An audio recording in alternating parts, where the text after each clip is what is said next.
Yes, hello and welcome to yet another episode of Flourishing Hub. You are welcome here to Church of Uganda Family TV, where we bring you topics, of course, interesting topics here on Flourishing Hub. But before we dive any further, I'd like to thank Bite of Benin for giving us this beautiful space. We always come here and shoot very beautiful videos, of course, that bring us to you as we discuss these topics. Now, today we have a very interesting topic. I know most of you are thinking 2024 is done. We have not achieved some things, but do not worry. The year has not fully ended yet, and even if it has ended, we still have another year to go, God willing, and we can always achieve those plans that we have. Now, today I have a guest here, Mr. Herbert. I'm going to let him fully introduce himself and tell us what we are going to be talking about. Well, we are planning for 2025, that's our topic, but I'm going to let him introduce himself, then we can dive into the topic. You are welcome, Mr. Herbert. Thank you so much for hosting me this afternoon. Good afternoon, viewers. I'm happy to be here once again. I was once here when I think Tsuk who hosted me. I don't remember, but I'm back. I'm Herbert Sabiiti. Those who don't know me, those who are watching for the first time, you are missing a lot. I think you go to YouTube, Church of Uganda Family TV, YouTube, Flourishing Hub. You will check the episodes. They are very educative. Yeah. I am the founder of Young and Flourishing Foundation, where this Flourishing Hub originates from. Yes. And also the sponsor of this show, Flourishing Hub. And Young and Flourishing, we stand on 4 pillars. One pillar is money. If you don't like money, I don't know why you are living. Everyone should like money. They should strive to make money in the right way. Yeah. And one also, you need to know how to save that money. You can make it and you keep making it. They call it rat race. Yes. But if you don't know how to save it and also how to invest it, I always tell people that money is a seed. Yes. You have to multiply it. And of course, God commanded us to go and be fruitful and multiply. Yes. So I know the definition as Christians, the definition of faithfulness is multiplication. If you are there and you don't multiply, then you are not faithful Christian. Yeah.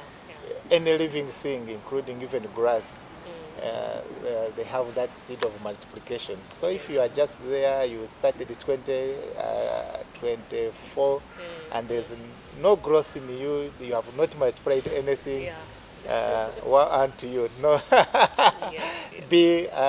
I think that's why I'm here today to discuss about how can 2025 be better. Yeah, so that's money. Now we have mentorship.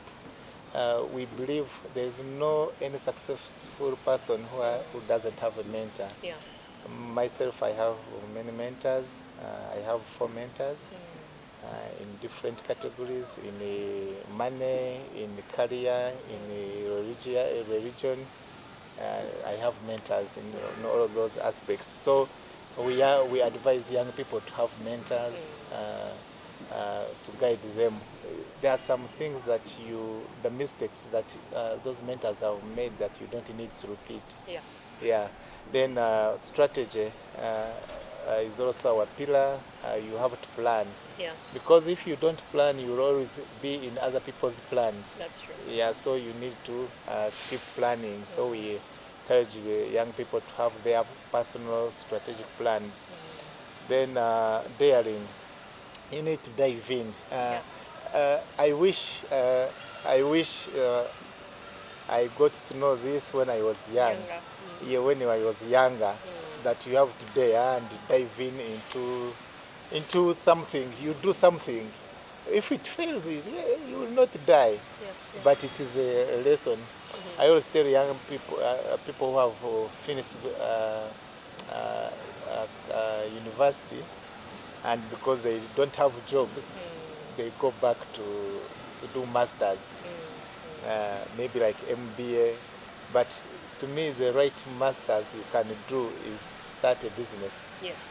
Whether small or what, if you start a business, that fees that you are going to pay for masters, you rather put it in a business and you are learning. So if that money fails, you have already gotten your certificate in the business. You have already gotten your lessons. So the best education is to teach yourself through daring. You act, and so those are our pillars: money, mentors, strategy, and daring. Now, speaking of lessons, because of course we have learned lessons throughout our lives, I want you to give us a reflection of how 2024 has been for you.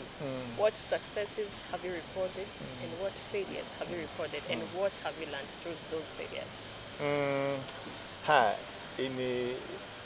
Of course, I wear many hats. I run a lot of businesses. Yes. And generally speaking, and even the viewers will agree with me that this year has not been the best year. Though I always be conscious, because there are some people who have hit gold. Gold. Sometimes you say I'm broke. We are broke. Someone told me that I shouldn't say we are broke, because you are broke alone. So, but generally the economy has not been good. But great minds innovate in difficult times. Yes. So to me as Herbert Sabiiti, there has been progress. What I had planned to achieve this year, I planned it many years ago. So I don't do New Year's resolutions, because I used to do New Year's resolutions, and by Feb I go back to factory setting. One resolution I made, like health-wise, I decided to walk every day 5 kilometers, and up to now I have been consistent walking. So it's an achievement. It's an achievement. Yes. I have a specific amount of money that I wanted to achieve this year, that I planned many years ago. I know that by 2026 I have to achieve this kind of money. So I work towards that, and URA should not come to me. I will not mention the money that I have achieved, but at least I have a good. You have attained it. I have attained something. Yeah, but I have lost friends, of course that's part of life. I've lost friends, relatives, and I've lost businesses. I have lost money. So that's part of life. You don't despair. If you planned for 2024 and it never worked, you don't need to despair. You can always revise your plans, and maybe you double your efforts. Yeah, you see what went wrong, you write down what went wrong. Every day I have my journal. I write what has gone well, what has not gone well. Why have I not achieved this? So I always revise. Before I sleep, I revise my day, so I know that what to do next. For me to achieve my long-term strategic plan, by the way, I have a 30-year personal strategic plan. Guys, 30 years. Yeah. So that's how my year end was. In summary, I can say it was not an easy year, but I have seen some progress. But I'd like you to tell us, what lessons have you learned throughout 2024, especially as a businessman? Because you did mention that there are some things that did not go right. The economy was not working out so well for you. Okay, not for you, but generally, of course, impacting you as a business person as well. So what lessons can you say you have learned in your business, and even just in general? Yeah, in general, I learned it Ecclesiastes, is it 9? I've forgotten. But the wisest man ever lived, and also actually the richest man, he was wiser and richer. That is King Solomon. I think maybe he had a group of people he was discussing with, and he encouraged them that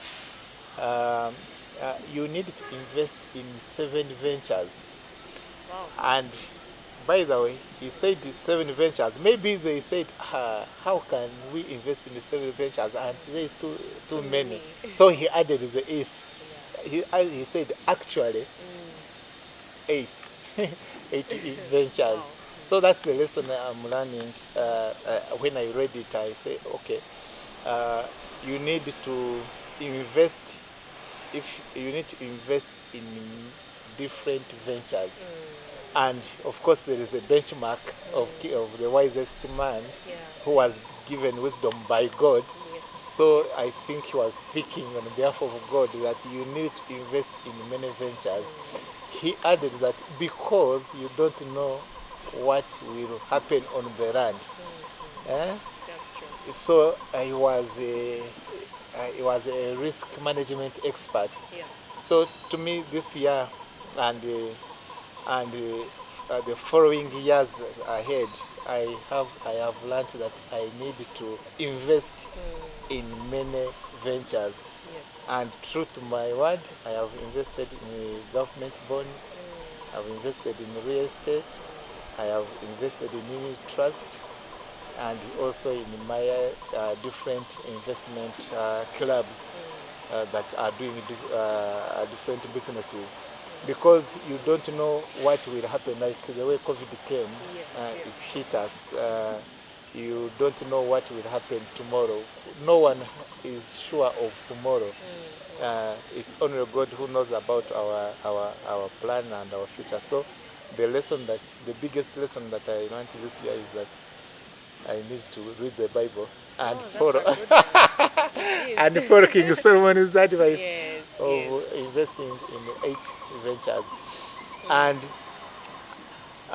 I have surpassed 8 ventures, but consistently I want to make sure that they call it asset allocation. Yes. I want to be consistent the following years to make sure that I invest in this a percentage. If I get like 1 million, I know I am putting this 10% here, I'm doing 10% here, I'm putting 10% here, so that I know there are different streams of income that will come, because everyone who is living would like to be free, would like to have that freedom, and that freedom is not the political freedom the Noop guys are crying about. Yeah, you love Noop guys, but it's a financial freedom, and the financial freedom you cannot get it when you don't have passive income. And how to get passive income? You need to have different streams of income. In 2018 I visited Israel, then I went to the Dead Sea. The Dead Sea, it is dead because there is nothing. There's nothing. There's no living thing. There's no living thing there. Actually, even even if you don't know how to swim, you go there and you just float. So down there's no fish, there's nothing, there's no living thing. And you know why? Because there is no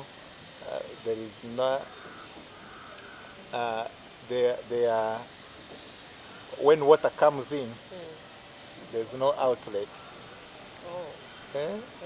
There's no outlet, so there's no life. There is no life, there is no outlet. So having if money comes into you and you don't invest it, you just consume, you are dead. That's a good way of putting it out. You are dead. So it needs to flow in different ventures, and also flow, because when you invest it in different ventures, you are also growing the economy. For example, if I invest in your business, you have got the money, you have got my money. You also invest in other business. So that's how money is supposed to be. It's supposed to flow. So those who steal money and they keep it under bed, God is watching you. It's not a good. It's actually interesting because even in Proverbs 31, for the woman, it is there that a lady should actually invest in very many things. Yeah, true. So I hope you all take that. It's very wise to invest. Yes. So, okay, it's a good thing, the lessons you've learned in 2024. That has been a great reflection for you. And it's always good to learn something out of the year. Some people don't. Some people just go into the next year. But now let us talk about goal setting. You mentioned that you do not have New Year's resolutions. No, I don't. Yes, most people out here have, it's 2025, I need to make new resolutions. Talk to us about how you even decided to come to the 30-year plan, goal setting. How has the journey been for you? And yes, how can you still incorporate that in the coming year? Okay. Of course, in my 30-year strategic plan, also there is 2025. Yes, yes, yes. So it means that even as I plan for 30 years, 25 is inclusive, 2024 is inclusive. So, but there are some people who do annual plans. It is okay. Yeah. Only what I advise is that you don't need to be so complicated. Simplicity, there is a power in simplicity. Complex goals can be overwhelming, and you feel discouraged and demotivated. Yes. For example, if you want to get like 10 million, you don't say I want to make money. Yeah. Just be simple. I want to make 10 million this year. So you state, they call it SMART. They call it SMART, specific. SMART, I've forgotten. SMART, specific, measurable, 10 million. Okay. Okay. Measurable, and it must be realistic and attainable. Yes. Within a time bound. That's SMART, time bound. So if you say by 2020, by December 31st December 2025, I want to make 50 million. Just simple, break it down into monthly targets, into daily targets, and also find ways. You don't just wish, and there are many people who just wish. I want to make 50 million. So how are you going to make 50 million? What are you going to do to make 50 million? Exactly. So start planning on how to make 50 million. Yes. How are you going to save that money? So just be simple. Don't be complicated. Don't be complicated. The Bible says that God made us plain and simple, but we make ourselves complicated. So that's what I can encourage and advise young people, even old people who are watching me, that as you make goals for 2025, let them be simple. Don't be so complicated with algorithm and what all those. So break your goals into small steps, actionable steps, instead of tackling everything at once. Break your goals into monthly, weekly, like I mentioned, and daily goals. By the way, when you do that, you realize that time is of essence. Do you know you go somewhere and you sit and you want to make 50 million, but you are just there idle? Or I see people, they just spend like 2 hours doing like this, scrolling, watching TikTok. You are just like this. How can you make that money when you are just watching? people are making money. The TikTokers and what, You're maybe they're actually making helping money. people make that money. Yeah, you're helping people make that money. So if you break your goals into small actionable steps, you'll find actually you don't have time to waste. You'll know that I want to make 50 million, so divide by 12, how much am I going to make monthly, how much am I going to make daily, and how am I going to do it. So you realize that if today I've not made that kind of money, it's affecting my goal Yes. of 50 million. So you find that you are not imprisoning yourself. By the way, when you do it, you find it is actually easy, and even you have enough time on yourself, Yes. but to develop yourself. Prioritize. Number three. Number one, I said it should be simple. Yeah. Number two, I said it should be actionable. You break down the goals into small. Number three, you prioritize consistency. Be consistent. Like I decided that early January 6th Jan 2025, I'm going to make 45 years. Wow. So I decided I need to prioritize my health. Yes. So I walked every day, and consistently I've been walking 5 kilometers every day. So consistency differentiates you, differentiates successful people from unsuccessful people. Consistency matters so much. If you are not consistent, and it is very hard, by the way, to be consistent. It is so hard. If you don't have accountability partners, you cannot be consistent. Yeah. So consistency is very important. So if you are if you know you have the goals, I hope your goals includes money, of course, includes your personal development, includes your health. So if you plan those goals, make sure that you are consistent. If you say I'm going maybe every week I will have covered maybe 20 kilometers, be consistent. Even in saving, you, instead of saving maybe 1 million per month, and you forget, you save once in Jan, then of course January has many months in January, you know. No, instead of saving 1 million, then you forget, you save in April another million, maybe in what? I would rather save 50,000 consistently. Slowly but consistently. There is a power in consistency. Yeah. Now, you heard it from Mr. Herbert himself. You have to be consistent. Even as you set that goal, make sure that, do not give yourself complex achievements. Just slowly by slowly, and you'll definitely be able to make it. Well, we are going for a short commercial break, but stay tuned. We'll be right back in our second segment as we discuss the importance of goal setting.